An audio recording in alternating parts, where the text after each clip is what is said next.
乡亲啊，足够水的黄色阿米亚，要搁倒来高雄的爱河各大饭店是抢这个趁钱点，像这是高雄的圆山饭店，就伫户外喷水池，打造一只3米悬的黄色鸭，水池啊内底搁有500只的阿米亚囝，讲啥真侪人来遮拍卡。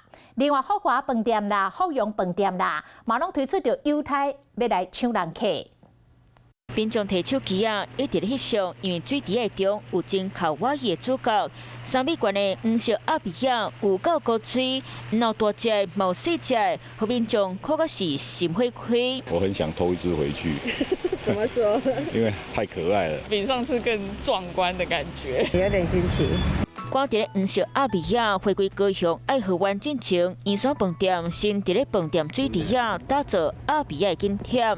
里头大中小总共有500只，那现在还会再有500只的小鸭，然后会在大概下个礼拜会进驻。啊，那伫咧福华饭店嘛，做黄色笑眯眯红哈，无论是伫咧1楼大厅，或者是窗仔门，四界拢看会挑。来到这，赶紧摕身份证对起来。是姓黄或是姓名中有ER发音，像是鸭牙雅亚的同音字。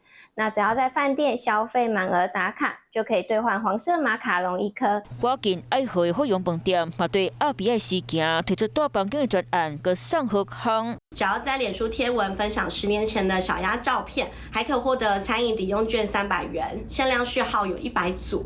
各大饭店对黄色阿比亚行杀真侪优惠，来向人客注意。 Hello， 我是林仙怡。想要抢先掌握最及时的新闻资讯吗？赶快订阅、按赞、开启小铃铛，锁定华视新闻 YouTube 频道。